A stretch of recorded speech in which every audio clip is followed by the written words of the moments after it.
Olá, hoje estamos aqui com a Karina Cole. Ela é Group Product Manager na OLX Brasil e doutoranda em Ciência da Computação na PUC Rio Grande do Sul. Quem vai entrevistá-la comigo é a professora Maria Cláudia Emer, co-host do Emílias Podcast e coordenadora do projeto Emílias Armação em Bits. Tudo bem, Maria Cláudia? Tudo bem, Adolfo.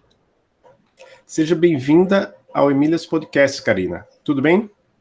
Tudo ótimo. Obrigadão pelo convite. Estou achando sensacional estar aqui com vocês.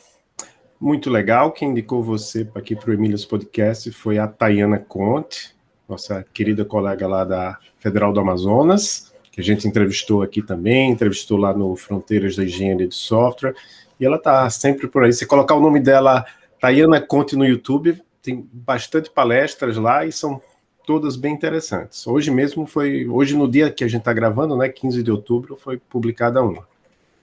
E a gente sempre pergunta para as nossas entrevistadas como é que você se interessou pela área da computação. Em que momento você chegou e disse, vou seguir carreira na área da computação?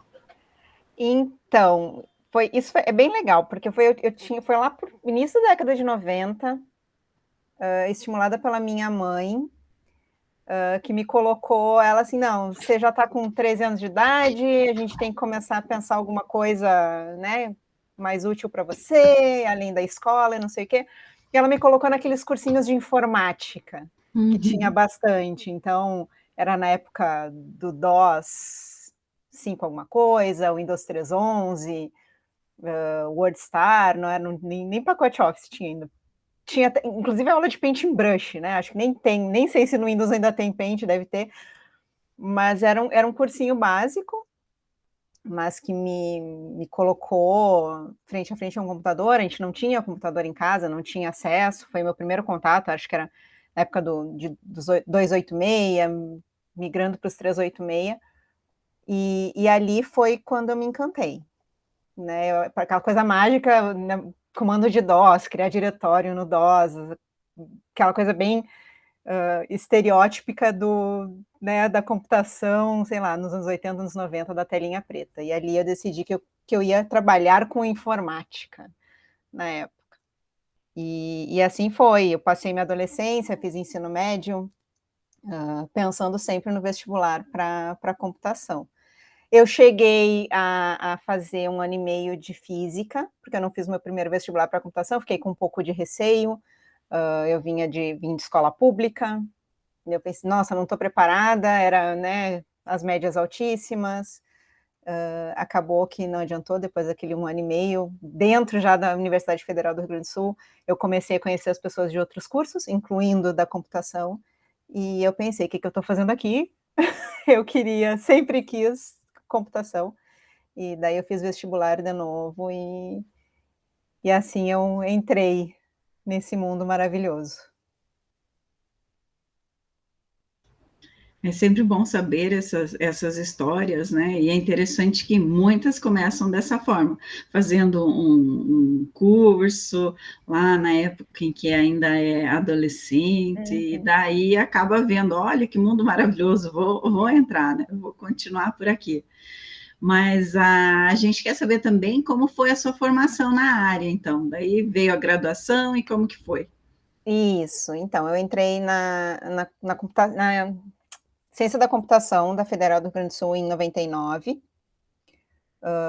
Foram 4 anos, na época eu era bolsista de iniciação científica, no segundo ano em diante eu fui bolsista de iniciação científica, trabalhando com processamento paralelo distribuído.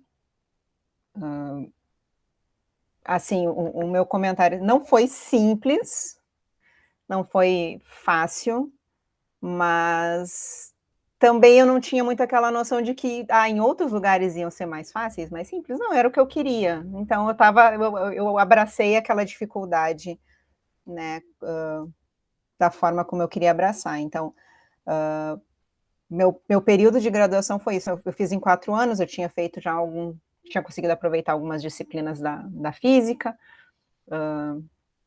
trabalhando com processamento paralelo distribuído nesses 4 anos. O tempo inteiro dentro da universidade. Só no último semestre, que daí eu peguei, não, agora eu quero um pouquinho de indústria na minha vida, fui fazer um estágio fora. Ao mesmo tempo, Acabando a graduação, eu emendei o mestrado, também em processamento distribuído, mas daí mais voltado para tolerância a falhas. Minha orientadora foi a professora Thaís Weber, esposa do querido professor Raul Weber, falecido professor Raul Weber. E eu fiz ele também, o mestrado todo, também na indústria. Então, assim, como estou no doutorado agora, sempre com a indústria, o mestrado também foi assim. E foi um período também muito, muito legal, assim, que eu acho que o mestrado, ele começa a dar corpo para a questão da pesquisa, né? E aqui é difícil também fazer, né, trabalhando 40 horas e fazendo mais um mestrado que dedica bastante tempo também, mas eu brinco assim, eu não me ofendo quando me dizem, você é uma nerd, eu sou uma nerd, porque eu gosto de estudar, eu gosto de entender, eu gosto de aprender, não é, ok, pega como agora tem bastante gente, né, assim, pega uma biblioteca e põe para funcionar, mas como é que funciona isso? O que tem por trás dessa biblioteca? Então eu acho que esse casamento da minha formação acadêmica, né, com profundidade, com teoria, e a indústria foi muito importante naquela época. Então, foi de 99 a 2005, esse embasamento, vamos dizer assim, técnico, teórico, aplicado da computação. Mas aí, antes de fazer a próxima pergunta, aí eu estou vendo que você fez uma mudança, de certa forma, na sua carreira, né? Porque hoje você não trabalha mais com sistemas distribuídos. Não, eles permeiam muito, e daí, por que sistemas distribuídos permeiam muito?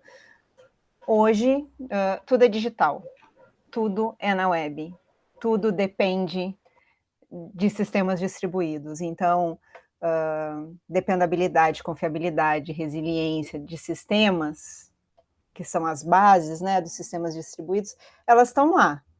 Então, na época, talvez eu não tivesse toda essa consciência da importância que aquilo que eu estava estudando e pesquisando naquela época fosse permear por tanto tempo a minha carreira. Vai permear o resto da vida, né? Até eu decidir parar, vai estar ali.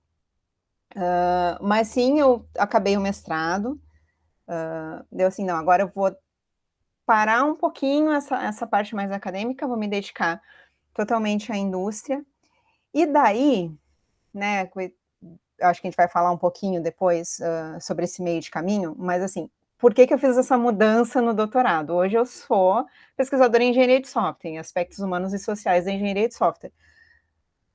O dia a dia de indústria, ele traz isso muito. Eu comecei como desenvolvedora de software, depois eu mudei para produto, você está com as pessoas, você está com os times, mesmo quando você é desenvolvedor, você não está só com o código, você depende de outras pessoas, ou do mesmo papel que você, ou de papéis diferentes. E daí, quando eu resolvi retomar a vida acadêmica, eu pensei, não faz mais sentido eu estudar, eu me dedicar àquele tipo de pesquisa. Eu tenho aqui um laboratório de pesquisa presencial no meu dia a dia. Então, a engenharia de software veio com isso, né? Eu comecei desde 2009 trabalhando com metodologias ágeis também. Então, acho que aqui começou a fazer muito mais sentido aquilo ali para mim. Então, foi essa mudança, foi o dia a dia de trabalho que trouxe essa mudança aí acadêmica. Interessante. E aí uma outra questão que a gente sempre gostaria de perguntar aqui, talvez a gente gostaria de um dia não precisar mais perguntar, né? Mas a gente gostaria de perguntar e ter uma resposta. Não, já aconteceu algumas vezes, né, Maria Clara? Não, nunca tive dificuldades, mas a gente se pergunta se você enfrentou dificuldades na escola ou no trabalho por ser mulher. Sim, algumas. Eu vou dizer assim, na época da faculdade, eu acho que eu não tinha muita consciência. Hoje que eu tenho a consciência, eu digo, eu passei pela graduação até com uma certa inocência. Eu hoje penso assim, nossa, aquelas coisas que eu passei, talvez se eu tivesse a consciência de hoje, eu teria respondido de forma diferenciada, alguma coisa assim. Eu eu não sei se eu não dava bola, eu não sei se eu não dava peso para aquilo, o meu foco eu tenho que passar por isso aqui, eu quero me formar em computação, eu quero trabalhar com isso, falem a bobagem que queiram falar. Então, assim, naquela época eu acho que foi isso, mas essa é a Karina de hoje, 20 anos depois, fazendo aquela análise. De ouvir assim, que você não devia estar aqui, que você devia estar em casa lavando louça, esquentando a barriga no fogão, esfriando no tanque, esse tipo de coisa, tudo escutei. No trabalho também, de escutar que você não, né, você não precisa estar aqui ajudando o time a resolver bug, que você não sabe como resolver, sendo que eu que tinha encontrado, eu brinco, eu era, quando desenvolvedora, eu era muito bombeira, assim, eu conseguia pelo menos, tem problema, eu encontrava o problema, dividia com as pessoas para me ajudarem a resolver, mas eu era, o debug da coisa eu fazia muito bem, mas de escutar, assim, você não vai conseguir resolver, você não vai conseguir ajudar, você não tem por que estar aqui, vai, sei lá, vai estudar psicologia, vai estudar enfermagem, vai estudar qualquer outra coisa. Ou de ser promovida, de não ser promovida frente a outros colegas, às vezes até com formações diferenciadas. Então, assim, foram várias coisas, algumas até bem dolorosas, assim, que acho que também não vem ao caso expor, mas que até hoje me magoam quando eu lembro. Hoje, quando eu escuto alguma coisa, ou quando eu vejo outras mulheres passando por algumas coisas, eu uso a minha voz, isso é fato.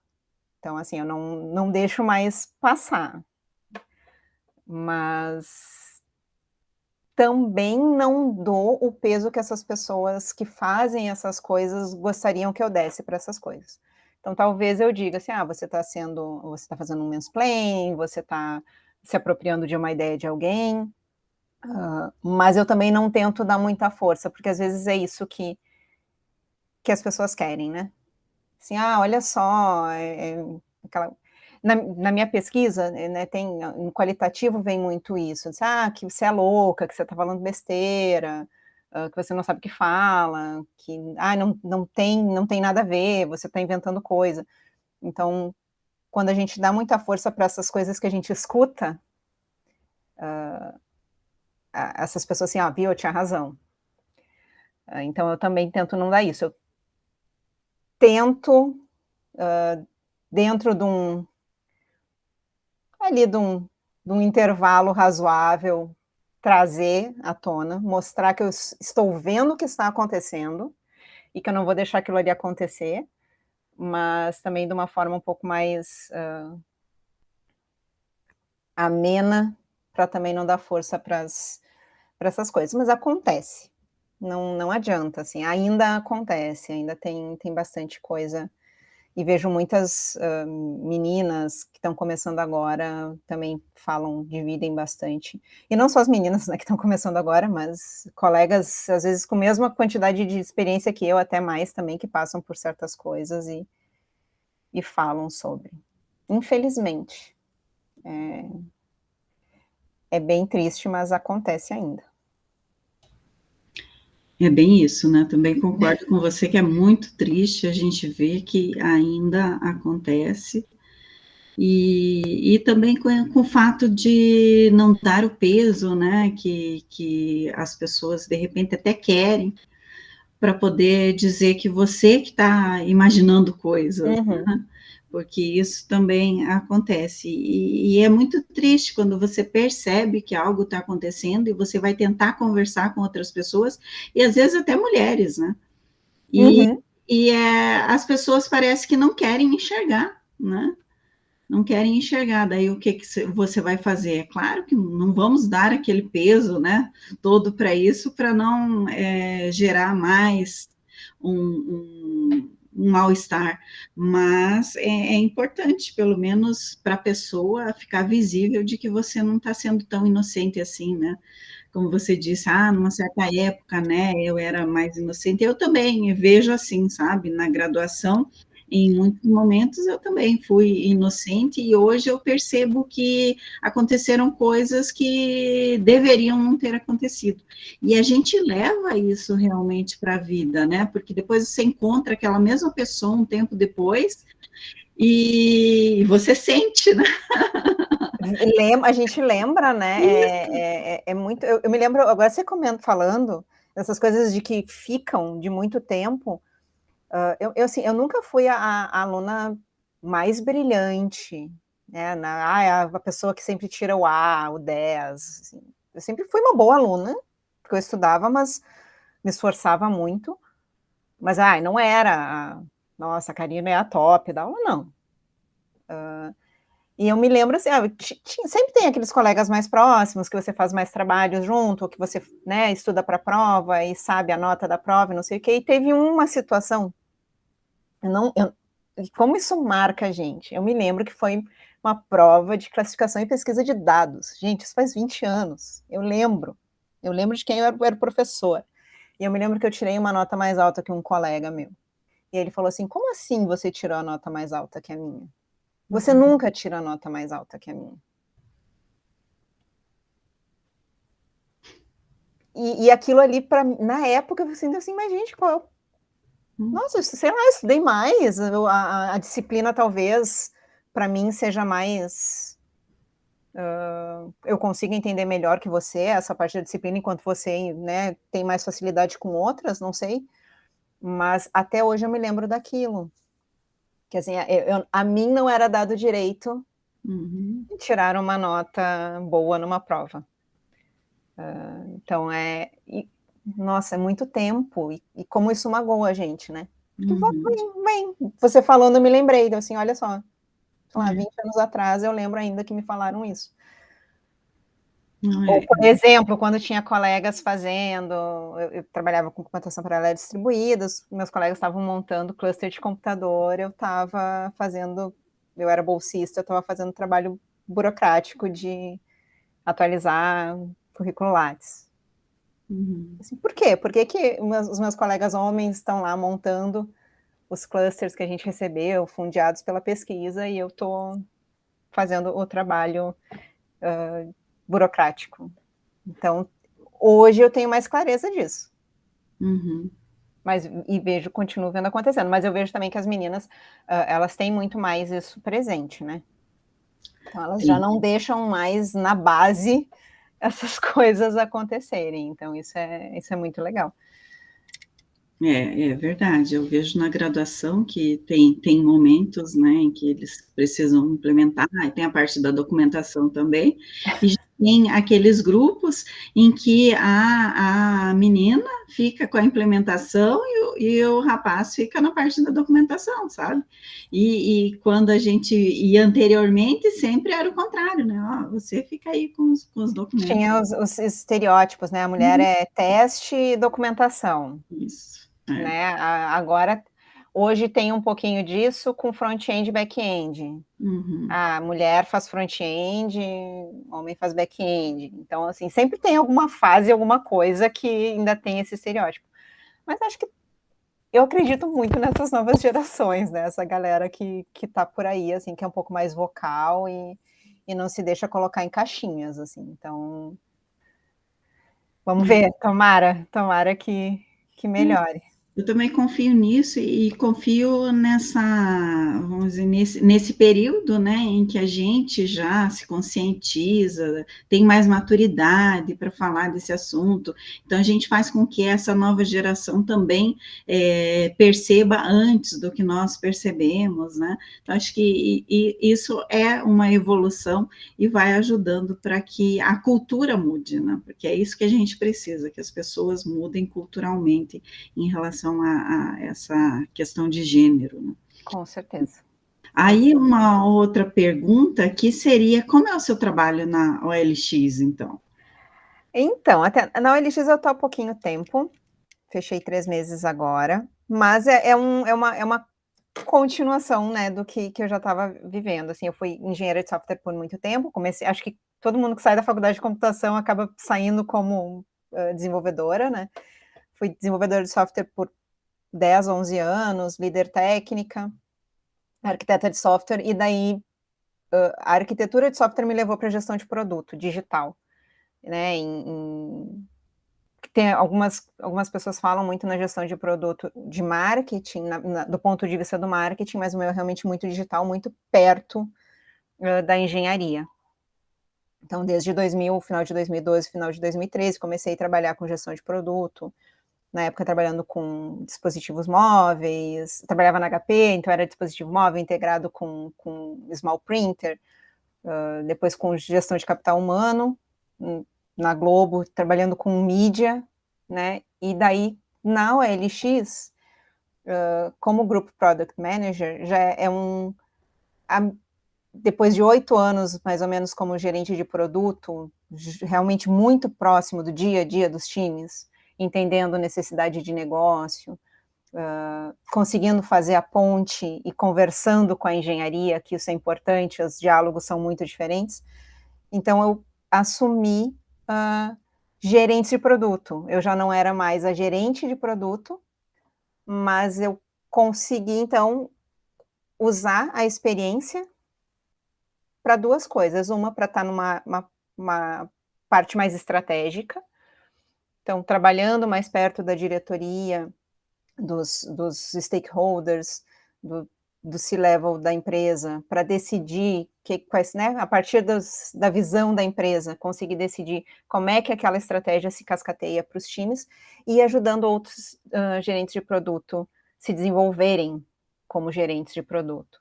Então, tudo aquilo, todas as dificuldades que a gente passa com a gestão de produto, conseguir levar isso para essas pessoas. Há algum tempo eu já queria isso, eu já fazia isso um pouquinho com os times de engenharia, mas eu não tinha formalmente essa responsabilidade. É no último ano que eu venho, né, também trabalhando com gestão de produto, com um gestor de produto lá da Globo, e daí mudei agora para a LX. E isso para mim tem sido muito bacana. A gestão de pessoas, desenvolver outras habilidades, né, aos que a gente sai, eu digo assim, a gente sai técnicos maravilhosos da universidade, pesquisadores fantásticos, mas tem uma coisa que só o dia a dia nos dá, que é a questão das pessoas, né? De como é que a gente aprende a se comunicar, entende que cada um se comunica diferente, e como é que a gente consegue, assim, não impor a forma de fazer as coisas, mas sim, eu digo assim, eu sou uma lanterna para vocês, né? A partir das minhas experiências, eu mantenho essa lanterna acesa, mostrando caminhos para vocês se desenvolverem como gerentes de produto.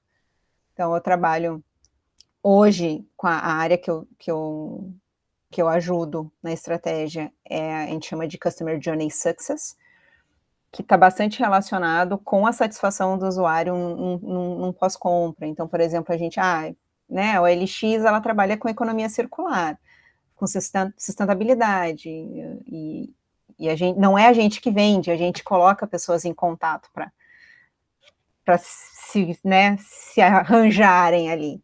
Mas acontece como em toda, sei lá, o meu produto veio quebrado, não chegou, como é que a gente resolve isso? Então, como é que a gente faz que o usuário resolva isso de uma forma tranquila para ele? Como é que os gerentes de produto, trabalhando com os designers e com o negócio, consigam ver soluções bacanas para desenvolver. E daí vem todo, isso é muito interessante, porque vem todo um pacote da computação. Então, hoje a gente fala muito em experiência de usuário. Quando a gente está fazendo um papel de discovery, toda aquela bagagem de IHC, ela está ali. Então, eu vou estar trabalhando usabilidade, eu vou estar trabalhando teste, como é que eu testo isso antes de pegar e colocar tempo para aquilo ali realmente resolver um problema?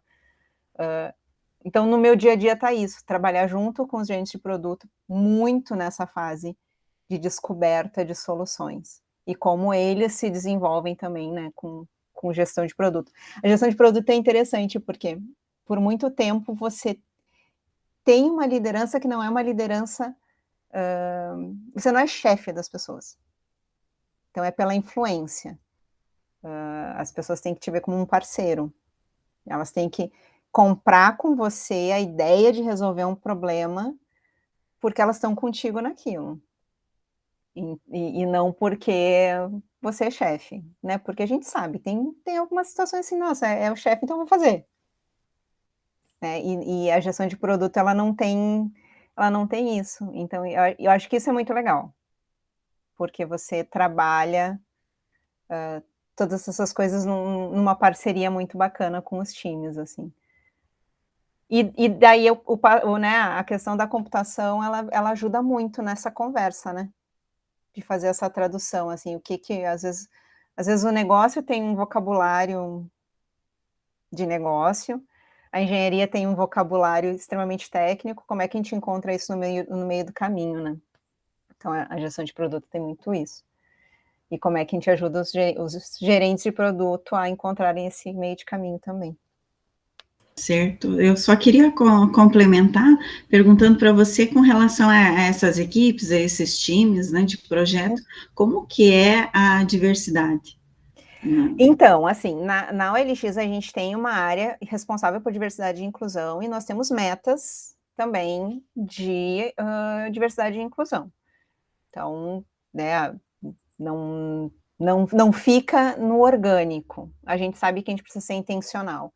Então, por exemplo, agora teve um programa de estágio que era só para mulheres. As contratações também, elas buscam, assim, sei lá, tem 15 concorrendo e só tem homens, tem alguma coisa errada. Né? Vamos ser mais ativo, olhando para esses papéis, procurando onde é que estão essas pessoas, né? Então, existem metas e a gente, obviamente, é mais difícil. E daí, assim, até trazendo, assim, que não é realmente só o LX, mas acho que é de mercado, você vai olhar as grandes, né, as big techs aí, Google, Facebook também, eles divulgam, eles têm os relatórios anuais deles. A gente tem 50-50%, mas aí é o 50-50 no geral. Se você vai para a tech, é 20-80%, 20% de mulheres, e eles também têm dificuldade. E daí tem algumas... eu não sei se tem pesquisa formal, mas existem algumas evidências de, a gente olha lá uma vaga de trabalho, tem, sei lá, 20 bullets lá, com todas as linguagens de programação, todos os frameworks, não sei o quê. Daí as mulheres vão lá, olha que, nossa, sei lá, eu sei 2 dessas. Não vou aplicar. Os homens vão lá e aplicam. Porque a gente sabe que não vai precisar tudo aquilo. Então acaba dificultando. Mas assim, eu acredito muito na intencionalidade. E eu acho que as empresas que estão tendo mais sucesso nisso são as mais intencionais, as que estão buscando e colocando programas diferenciados. Eu acho que teve a polêmica do ano passado, por exemplo, do Magazine Luiza, né, que fez o programa de trainee só para pessoas negras. Eu acho que é sensacional. Eu acho que realmente a gente precisa de mais desse tipo de iniciativa, de intencionalidade no mercado, de levar as pessoas para dentro das empresas. E algumas pessoas dizem, né, assim, mas é bobagem, não precisa. Né, a famosa frase, mas é todo mundo gente, é todo mundo pessoa. Deu assim, tá, e se é todo mundo igual? O Brasil, ele é 50% mulheres, 50% negro. Acho que até mais, até. Posso até estar falando alguma informação errada. Mas onde é que está essa representatividade na computação? A gente não vê. Então vamos trazer para dentro. E eu fico muito feliz, assim, eu acho que uma das coisas também que a OLX é muito preocupada com pessoas. Não necessariamente só, né, com a diversidade e a inclusão, mas com esse cuidado com as pessoas. Então, eu acho que isso acaba sendo bem bacana. E a gente precisa, enquanto as coisas estiverem assim, a gente precisa continuar falando sobre isso. E a gente precisa continuar sendo intencional sobre essas coisas.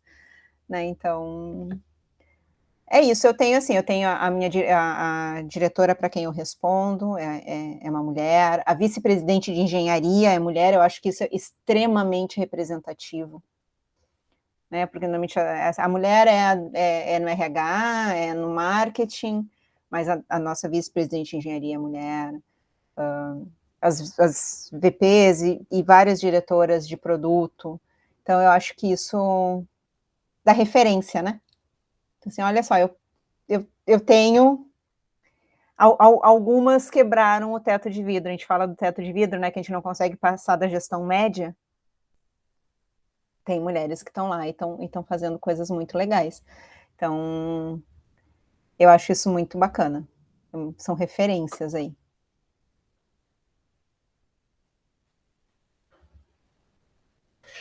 E outra coisa, agora mudando um pouco de assunto, mas gostei muito de saber, né, que a OLX preza isso aí de ter mulheres também em cargos de direção numa proporção adequada. Mas agora passando um pouco mais para a sua vida acadêmica, né, que é até acho que vai estar indiretamente aí a pergunta, como é que você consegue conciliar as duas coisas, né? Mas a pergunta é, qual é o tema de pesquisa do seu doutorado e se ele está relacionado à sua dissertação de mestrado, porque houve um tempo entre os dois aí. Então, né, eu comentei, né, que a minha área é aspectos humanos e sociais da engenharia de software, e eu brinco que quando eu conversei com o Rafael Pricladini, que é meu orientador, quando eu estava para entrar no doutorado, ele me deu esse presente que foi, dentro dos aspectos humanos e sociais, trabalhar a diversidade de gênero. O Rafael, ele, né, se olhar o grupo de orientandos dele, tem eu trabalhando diversidade de gênero, tem uma colega trabalhando diversidade racial, tive uma colega ela acabou o mestrado e agora está no doutorado, trabalhando a diversidade do ponto de vista de vulnerabilidade social, que a gente fala pouco ainda, né, querendo ou não, a gente ainda, né, e quando eu falo a gente como computação, a gente, né, é uma área muito elitista e meritocrata, então a gente às vezes não se dá conta de como isso dificulta a entrada das pessoas na área. A mim ficou ali a questão da diversidade de gênero, não tem nada a ver com o mestrado. Eu acabei o mestrado em 2005, retomei para o doutorado em 2018. Totalmente uma quebra de paradigma. Foi 2018? 2018, a pandemia me tirou a régua de tempo. Eu já não sei, mais metade do meu doutorado foi durante a pandemia, já me perdi. Mas não... O que eu posso dizer, a única coisa que eu posso dizer assim, nossa, no mestrado... a minha orientadora, eu acho que ela foi essencial. A Thaís, ela foi uma super referência. Então, se tem algum link, não é o link do assunto do trabalho, mas sim, acho que esse link de referência de pesquisadora. E o Rafael me deu esse presente. Eu falei, Rafael, eu queria trabalhar com a questão dos times, eu quero trabalhar com os dados relacionados a times, seja agilidade, seja só métricas de times, quero muito trabalhar com a questão de dados mesmo, sejam quantitativos, qualitativos, quero entender isso. Como eu tinha esse link forte com a indústria, eu sabia que eu tinha aí alguma coisa para acrescentar. E daí na nossa conversa ele perguntou assim, você não quer botar aí mais um pilar, que é o da diversidade de gênero? E daí foi muito bacana. Então, eu acho que o link com tudo que a gente está falando até agora, a minha ideia é um trabalho quanti-quali, tentar mostrar que tipos de impacto a gente tem nos times com mais ou menos diversidade de gênero. E daí até dando um pouquinho de spoiler, isso é muito interessante, até agora é muito balanceado o que eu tenho visto, olhando os dados quantitativos dos times. Eu não posso, eu não tenho como dizer. Eu me lembro até quando eu estava fazendo a proposta para entrar no doutorado, uma professora da banca me disse assim, Karina, e se você descobrir que não tem diferença? Deu assim, nossa, vai ser sensacional se eu descobrir que não tem diferença. Porque isso acho que a sociedade, ela se baseia nessa delírio coletivo de ainda, né, 2021, de que gênero ainda é um impedimento para a computação, para a engenharia de software. Então, se no dia a dia eu não vejo essa diferença acontecendo, estou trabalhando com viés, e isso aparece no qualitativo. Então, quando a gente vai perguntar para as pessoas continuam ouvindo as mesmas coisas que eu escutava, elas continuam, né, passando por problemas, sendo mulheres sendo menos promovidas ou tendo menos oportunidades que os colegas homens, coisas desse tipo. Então, eu tento trazer esse dia a dia. Tem bastante trabalho relacionado a gênero quando a gente fala em open source, né? Que a gente tem bastante coisa disponível, o GitHub está aí, os trabalhos de open source estão todos disponíveis. Dentro em empresas é mais difícil de encontrar um pouquinho. Acho que aqui no Brasil a gente ainda é um pouco mais ainda fechado, ainda essa separação ainda é um pouco mais difícil. Então, eu tentei trazer isso pro meu trabalho, assim. Então, olha só, gente, aqui, não estou achando nada no quantitativo que continue justificando as pessoas falando que mulher não deveria estar na computação. Mas no qualitativo vocês continuam sendo, né, preconceituosos, talvez, não sei se essa é a palavra, mas eu acho que alinha um pouco com isso. Então, acho que é onde o acadêmico se junta aí com a indústria e é onde eu consigo contribuir. E essas conexões, elas são muito importantes, né? Quando a gente consegue chegar à indústria e fazer esse tipo de pesquisa e descobrir coisas interessantes que nós ainda não temos certeza, vamos dizer assim, né? A gente tem algumas evidências, mas a gente não tem certeza do que acontece. E sendo uma resposta negativa ou positiva em relação à sua hipótese, não há problema nenhum. O importante é você fazer a pesquisa, né? E não quer dizer que, por ser negativa, foi um fracasso, de jeito nenhum, né? Então, acho que é muito importante mesmo a pesquisa que você está fazendo, né? E aí, já continuando nesse assunto, né, tem esse artigo de sua autoria, né, que é a respeito de desafios das mulheres, né, na liderança, no papel de liderança em engenharia de software, que é um estudo qualitativo que você fez. E eu queria saber um pouco a respeito disso. Acho que talvez o que você foi falando já tenha a ver também, né, mas em relação aos resultados dessa pesquisa. Então, esse é um dos artigos. Isso é uma coisa bastante legal, que desde o início do doutorado eu acabei... Todos os estudos que eu ia fazendo, que ia levando para alguma coisa relacionada à tese, eles foram sendo publicados. Eu acho que esse, se não me engano, é o último. Acho que é do início do ano. É do início do ano. É do início do ano, né? Então, ele é bem assim... saiu do forno. Saiu do forno. Então, eu tenho eu me aproximei muito de um grupo de mulheres gestoras. Uma delas tem, assim, a gente é muito interessante, assim, a gente se conheceu há pouco, sei lá, fazem 4 anos, mas nossas trajetórias acadêmicas e profissionais são muito parecidas. Algumas outras são um pouco mais jovens, mas também já estão na gestão, e destino ou não, a gente se encontrou, e a gente começou a trocar muito, e começou a vir muito, assim, passamos pelas mesmas coisas. E deu assim, nossa, eu acho que é um beta teste do meu qualitativo, né? Eu acho que eu posso testar o qualitativo da minha tese nesse grupo de controle aqui. E eu usei, a gente fala muito em mapa de empatia para usabilidade, para entender, empatizar com o usuário. Eu pensei, mas eu posso empatizar com gestores de engenharia de software, com desenvolvedores, eu posso usar essa técnica para tentar entender um pouquinho mais o que eles sentem, e foi o que eu fiz.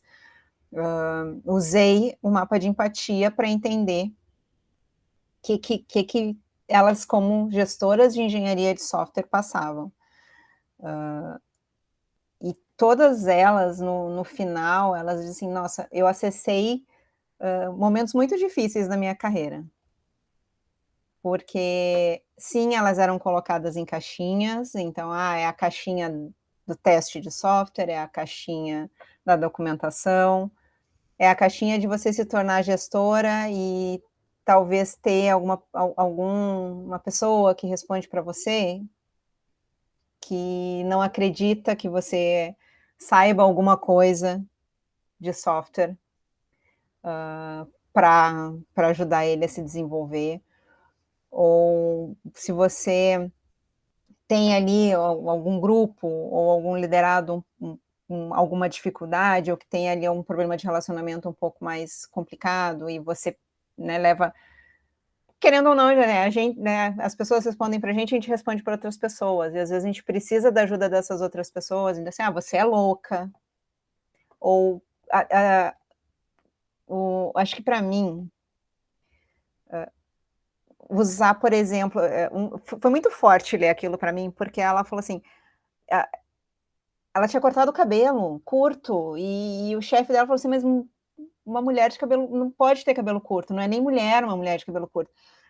Ou que você acordou de manhã, assim, na pandemia, sei lá, você não botou maquiagem para aparecer na reunião.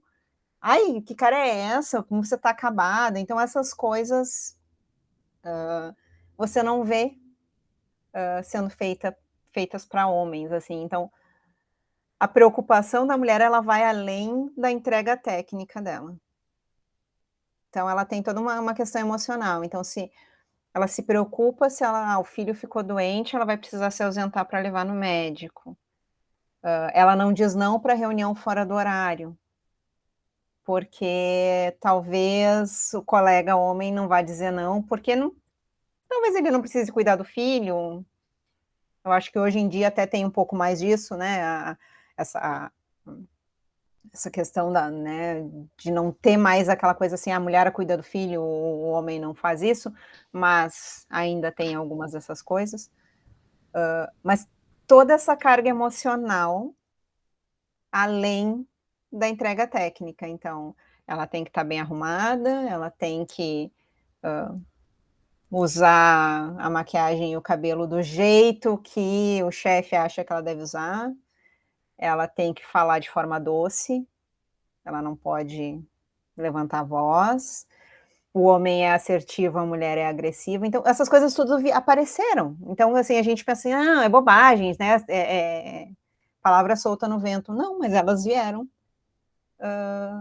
como coisas que são percebidas por essas mulheres. Então, essas coisas todas deram origem a esse artigo.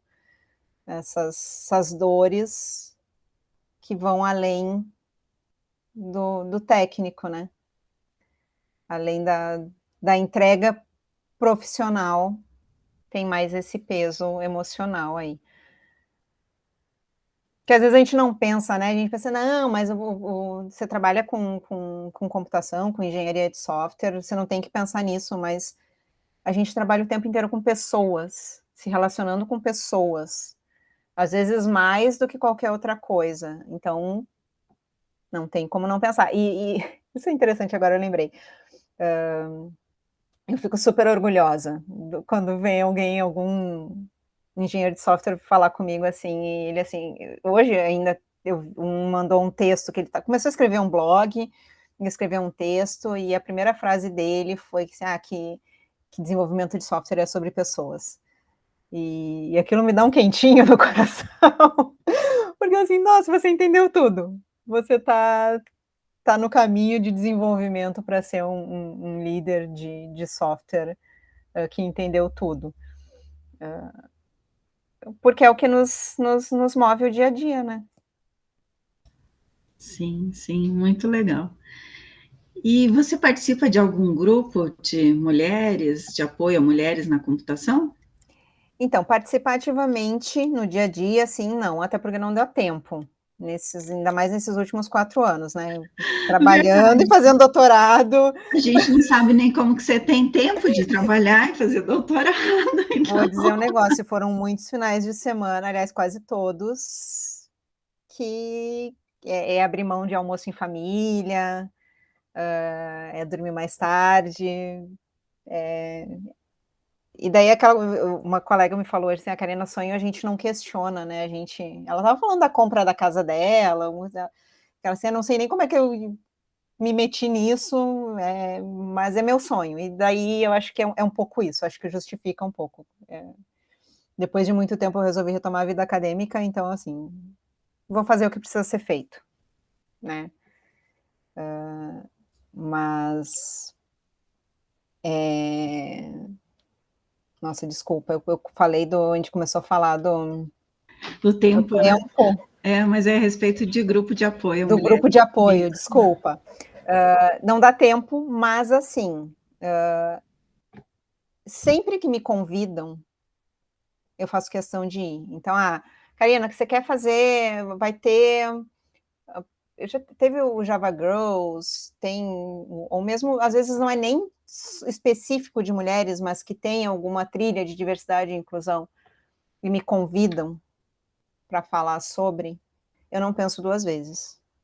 Eu estou sempre presente. E isso é muito bacana, porque acaba, né, a gente acaba conhecendo mulheres de todas as senioridades, com as mais diferentes dificuldades, e todas elas se ajudando. Então, a minha participação não é ativa dentro de um determinado grupo, mas sempre que eu posso, eu tô entregando alguma coisa, ou se me convidam, eu tô dentro, assim, para participar. Mas eu acho assim que a sua contribuição está sendo grande, tanto fazendo doutorado com esse tema, quanto trabalhando no cargo que você trabalha. E aí a próxima pergunta é se alguma mulher te inspirou em sua carreira. Nossa, várias. Minha mãe, que apesar de não ser da computação, eu acho que minha mãe nossa, é inspiradora demais, assim. Minha mãe não tem graduação, minha mãe é uma pessoa que veio do interior, não tem, meu Deus, estudou horrores, mas ela tem muito aquilo assim, você precisa estudar, você precisa ser independente, e o que eu posso fazer é te dar todo o suporte para você estudar e se tornar o que você tiver que se tornar, né? Mas desde que você seja independente na sua profissão. Então, eu acho que isso é inspirador demais, independente de ser da área ou não. Todas as professoras da graduação, mas assim, preciso falar da Thaíse, que eu acho que foi porque na graduação os meus orientadores foram homens, obviamente, não tenho o que falar, mas assim, tem a conexão, né? Eu digo assim, a Thaíse, mesmo quando ela tinha alguma coisa dura para falar, ela vinha com todo um embasamento de como aquilo estaria afetando a mim, de como aquilo era importante para o meu trabalho.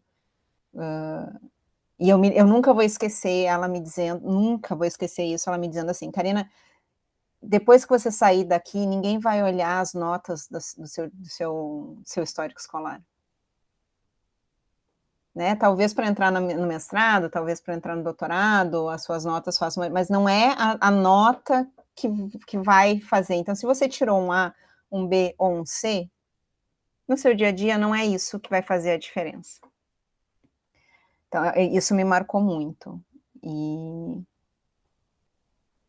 as mulheres que trabalham comigo, eu acho que por exemplo, esse grupo de mulheres do artigo que a gente comentou, elas são absurdamente inspiradoras. Acho que por causa de todas as dificuldades. Tayana, preciso citar a Thay. Eu conheci a Thay, acho que foi uma das primeiras, fora as profs da PUC, a Thay foi a primeira prof que eu conheci, a primeira pesquisadora em engenharia de software que eu conheci fora da PUC, que o Rafael me apresentou. O Rafael tem muito disso, ele te introduz a muitas pessoas, isso é muito bacana. E eu sempre eu falo, né, para a Thaída, assim, quando eu crescer, eu quero ser como você, como pesquisadora de engenharia de software. E acho que ela tem uma característica também muito parecida com a da Thaís nesse ponto. Mesmo as coisas mais difíceis que você precisa ouvir para se tornar um bom pesquisador, para o seu trabalho ser bacana, podem ser muito duras, mas ela fala com... Você sente que ela está falando com carinho. Então, acho que isso é muito bacana, a gente conseguir fazer esse equilíbrio, né, do que precisa ser dito, precisa ser ensinado, e, ao mesmo tempo, isso ser feito com carinho. A Milene Selbach, de HC, que é professora aqui da PUC, tem uma admiração enorme. Eu digo para a Milene, é muito legal estar perto de você agora, porque eu me lembro da Milene na lista da SBC quando eu fazia graduação. Eu me lembro ela mandando os e-mails. Deu assim, nossa, daí que você começa a fazer o link, né, daquelas pessoas que você já acompanhava, mesmo na graduação, assim. Então, eu acho que agora, assim, que eu me lembro, são essas as mais marcantes, assim, tanto profissionalmente, acadêmico, são essas grandes mulheres aí. Certo. E o que você diria para as meninas, né, que são a nossa audiência? Claro que os rapazes também ouvem o podcast, eu acho que devem, isso é né? muito Precisam importante. ouvir. Isso, precisam ouvir. Isso é muito importante para nós, né? Mas o que você diria para as meninas, pensando em incentivá-las a seguir a carreira nessa área de computação?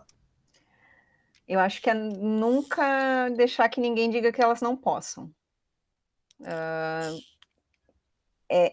Não, assim, não vou dizer que é fácil, não é fácil. É difícil, mas é difícil para todo mundo, não é só para mulheres que é difícil. Eu digo assim, sei lá, cálculo 1 é difícil para todo mundo. Sistemas operacionais é difícil para todo mundo. Aprender a programar é difícil para todo mundo. Não é uma questão de gênero. Então, não deixa a influência externa, essa influência maléfica que mexe com a cabeça da gente, influenciar nisso. Então, se junte às pessoas que querem ajudar, né? Se una às pessoas que ajudam, uma mão puxa a outra, né? Vamos de mão dada juntos, que a gente chega todo mundo junto. Eu acho que, principalmente para as meninas de agora, eu acho que elas fazem isso melhor do que a minha geração fazia, que é ajudar uma a outra, né? Acho que teve, por muito tempo, uma questão de tentar jogar mulheres contra mulheres. E eu acho que isso mudou. Eu acho que hoje em dia a gente se deu conta que a gente juntas, a gente consegue muita coisa, a gente tem muita voz. Então, eu acho que é muito isso. É se ajudarem e não se amedrontarem frente às coisas que dizem de não poder, assim. E se for difícil, vai ser difícil para todo mundo, coloca um pouco mais de estudo e vai dar sempre certo. Então, agora a gente chega no momento indicações, onde a gente pede que a nossa convidada indique algum livro, filme, série, podcast, qualquer coisa que seja da área ou não, para as nossas e nossos ouvintes, até para dar tempo para você pensar. Eu vou repassar uma indicação que eu vi hoje no Twitter da Nina da Hora, que é estudante lá maravilhosa. Não sei se ela já se graduou, mas as pessoas conhecem, ela é bem famosa. Uhum. Ela disse que acabou de sair em português o livro Algoritmos de Opressão, de Safia Noble.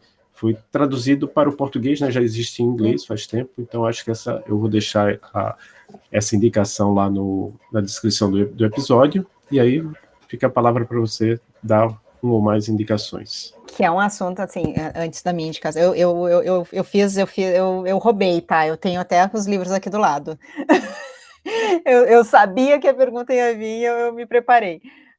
Mas fazer um parênteses, eu acho que essa questão dos algoritmos, até um parênteses, antes de parênteses, em 2019 eu fui para a AgileConf, em Washington, falando um pouco sobre isso, sobre agilidade, sobre diversidade, e o meu exemplo veio muito forte em relação aos algoritmos de identificação de pessoas, e como esses algoritmos e as técnicas que são usadas, elas têm a questão racial muito presente, em forma de preconceito, né? Os algoritmos e as técnicas utilizadas, elas têm um viés muito grande. Daí a discussão, acho que a grande discussão em torno disso, assim, não, mas é um algoritmo, são os dados, né? Mas se a gente sabe que os dados estão enviesados e se você vai fazer uma regressão e ele vai te dar um resultado enviesado, você vai perpetuar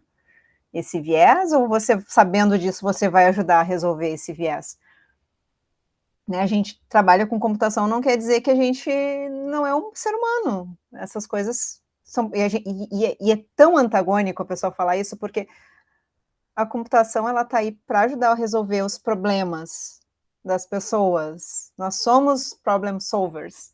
Por que a gente ignora isso, né? Então, eu acho essa questão dos algoritmos muito legal.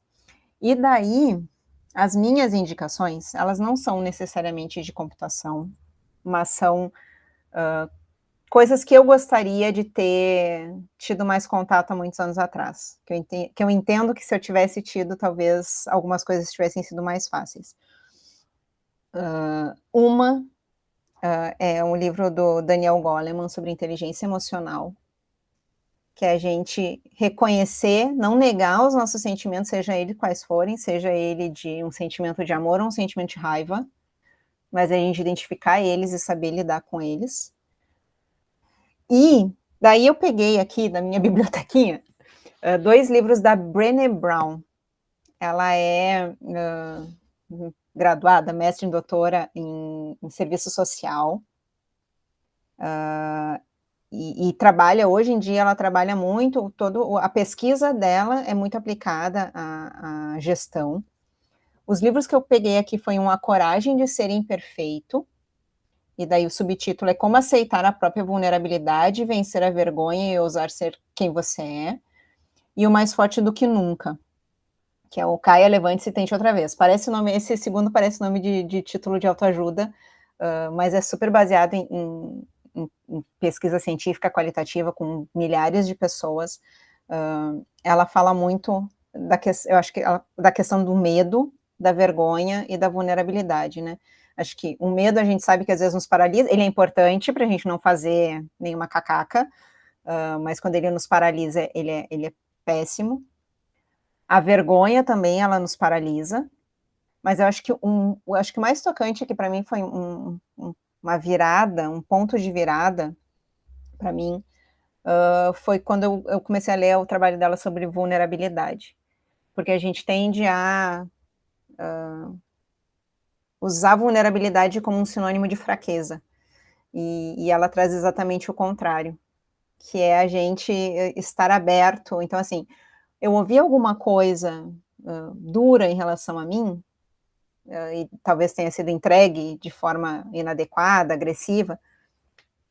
Olha só, a forma como você me falou tal coisa me pegou de um jeito ruim.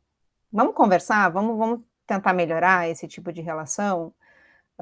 Ou, eu não quero, eu acho que eu não estou apta para fazer tal coisa por causa disso, eu tenho esse tal tipo de restrição.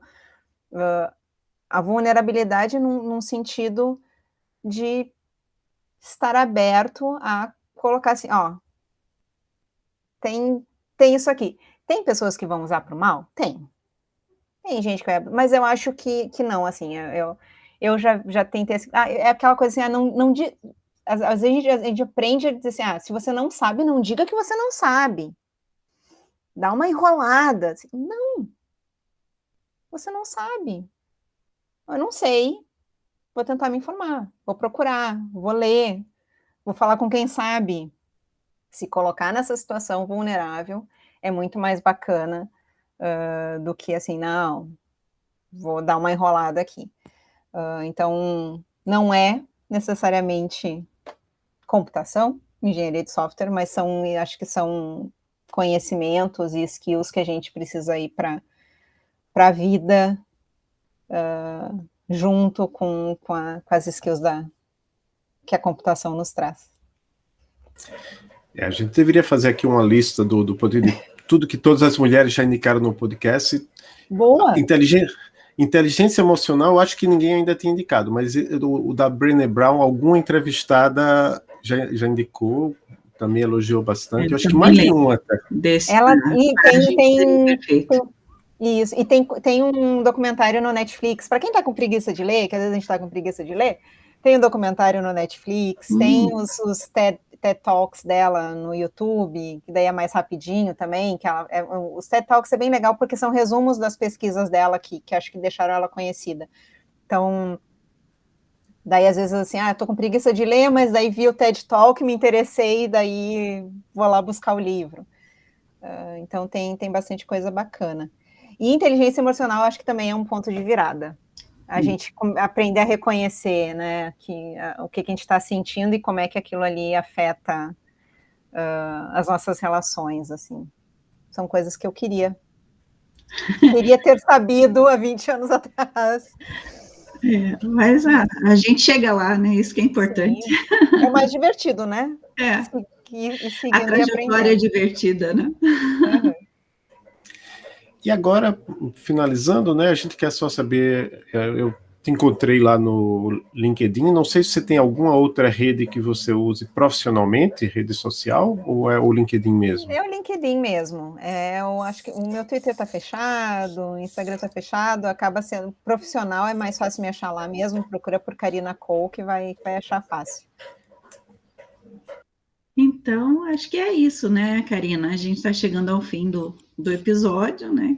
Quero agradecer a sua presença aqui com a gente. Essa conversa foi muito inspiradora, com certeza, né? E se você quiser agradecer alguém, mandar um abraço. Obrigada. Eu até peço desculpas se eu falei demais. Eu tendo a falar demais.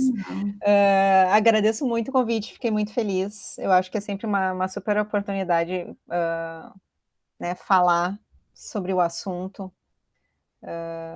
sobre, né, e tentar. Eu digo assim, se alguém. Eu tive uma menina que trabalhou comigo que ela falou assim: eu não desisti do curso de computação porque eu ouvi uma fala sua. Então, eu acho que isso é importante, eu acho que é isso que me faz sempre participar, sempre que eu posso. Então, eu agradeço muito o convite. E eu acho que, assim, meu agradecimento, meu abraço é para todas essas grandes mulheres e meninas que são da computação e que estão aí no Não Desistam Nunca. Sigam sempre em frente e não deixem ninguém, né? Como eu já disse, não deixem ninguém dizer para vocês que vocês não podem fazer. Acho que é isso. Muito obrigado, Karina. Obrigado, Maria Cláudia. Obrigado a Tayana, né, que nos deu a indicação. E Beijo, Thay! A todos e todas que estão nos escutando, um grande abraço. Até o próximo episódio.